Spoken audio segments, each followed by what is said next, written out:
გამარჯობათ, მოგესალმებით ყველას. სალამ თავისუფლების საკითხებზე გადავალ. მინდა ორ მნიშვნელოვან მოვლენას გავუსვა ხაზი. პირველი ეს არის, რა თქმა უნდა, პრეზიდენტ სააკაშვილის და პრეზიდენტ ობამას შეხვედრა ბუში. და ვფიქრობ, რომ ბუში ერთ-ერთი უმნიშვნელოვანესი დღეა საქართველოს-ამერიკის ურთიერთობებში. განსაკუთრებით მინდა გამოყო რამოდენიმე მიმართულება, რაც პრეზიდენტების დიალოგი შეეყო. პირველი ეს არის თავისუფალი ვაჭრობის ხელშეკრულებაზე მოლაპარაკების დაწყების პერსპექტივა საქართველოს და ამერიკას შორის, რაც უმნიშვნელოვანესი იქნება საქართველოს ეკონომიკური აქტივობისთვის, ეკონომიკური წესრიგისთვის. შეგახსენებთ, რომ ჩვენ უკვე დავიწყეთ მოლაპარაკება ევროკავშირთან, დღეს სწორედ იმართება ერთ-ერთი დამწყები რაუნდი საქართველოს და ევროკავშირის შორის თავისუფალ ვაჭრობის ხელშეკრულებაზე, მოლაპარაკებებზე.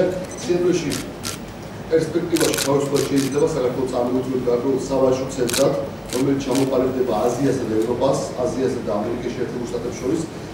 ცენტრად, სადაც ბევრი კომპანიას შეიძლება ინვესტიციები განახორციელოს მხოლოდ იმის გამო, რომ ვაჭრობა იქნება განთავისუფლებული და დამატებით ბარიერებისგან, როგორც ევროკავშირთან, ასევე ამერიკის შეერთებულ შტატებთან და ეს, რა თქმა უნდა, სერიოზული წინსვლა იქნება ქვეყნის ეკონომიკისთვის. მეორე ფაქტორი, რაც ასევე ხაზი გაუსვა, ეს არის თავდაცვის სფეროში ურთიერთობა. ამ შემთხვევაში ლაპარაკი არ არის მხოლოდ ანტიტერორისტულ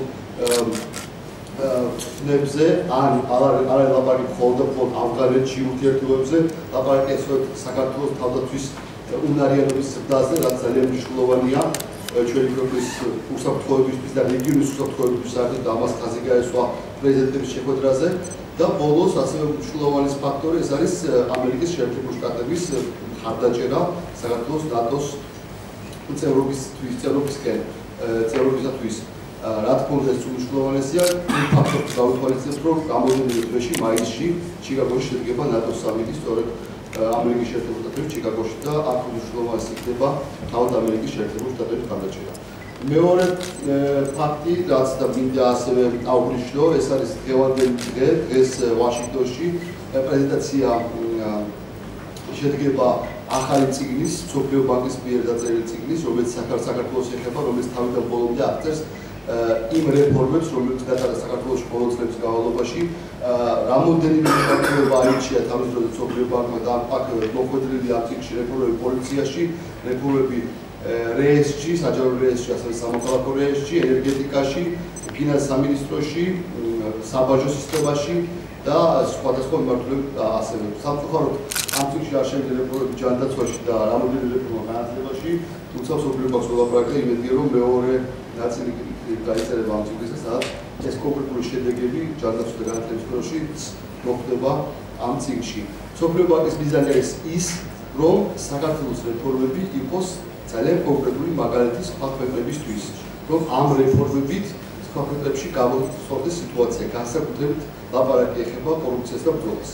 ანუ ეს იქნება დღევანდელი დღე, პირველი დღე, როდესაც ამ წიგნის პრეზენტაციაში გაკეთდება, თუმცა ამის შემდეგ მსოფლიო ბანკი აპირებს რომ გააკეთოს ევროპული ტურნე, შეიძლება მე გაზარდოს კიდევ აფრიკაში და აზიაში, მინიმუმ ევროპული ტურნე, სადაც ევროპულ ქვეყნებში მოხდება ამ წიგნის პრეზენტაცია, სადაც ხაზი გაესწრება იმ რეფორმებს, რაც გატარდა საქართველოში ბოლო წლების განმავლობაში და თუ როგორ შეცვალა ამან ჩვენი ქვეყანა. როგორ შეიძლება ამ რეფორმებმა შეცვალონ ნებისმიერი სხვა ქვეყანაც. არა პოსტსაბჭოთა სივრცეში არსებული ქვეყანა, არამედ ლაპარაკია აფრიკულ, ევროპულ, აღმოსავლეთევროპულ, აზიურ ქვეყნებს. და ბოლო საკითხი ესე მინდა კიდევ ერთხელ შევეხო დავოსის ვიზიტს, როდესაც თითქმის მთელი მსოფლიო და ჩამოსული იყო როგორც პოლიტიკოსები, ასევე ბიზნესმენები და ერთ-ერთ მთავარ საკითხად ისევ აქაც საქართველოს რეფორმები იდგა. მინდა გითხრათ, რომ ერთ-ერთი მთავარი და უმნიშვნელოვანესი მიმართულება იყო კორუფციას და ბრძოლის მიმართულება. ამ შემთხვევაში ლაპარაკი არ იყო მხოლოდ პოსტსაბჭოთა სივრცეზე, აქ მინდა ხაზი გაესვას, რომ ლაპარაკი იყო ძალიან დიდ ქვეყნებს, როგორც არის ინდოეთი, პაკისტანი, ეგვიპტე და მათ მიერ ასე ვთქვათ, იგივე რეფორმების გაზიარებას და გადაღებას, რაც საქართველოში გატარდა ბოლო წლების განმავლობაში. ამიტომ ჩვენ სათავეში შეგვიძლია ვთქვათ, რომ ქართული რეფორმები საქართველოში ჩატარებული ანტიკორუფციული, ასე ვთქვათ, ქმედებები უკვე მსოფლიოში ძალიან მნიშვნელოვან, ასე ვთქვათ, მხარდაჭერას იღებს და გარკვეულწილად ეგრეთ წოდებული ტრეიდმარკად შეიძლება ჩამოყალიბდეს. ჩვენ თავისუფლად შეგვიძლია უახლოეს წლებში რეფორმების ექსპორტირება კიდევ უფრო გავზარდოთ. დიდი მადლობა ყველას.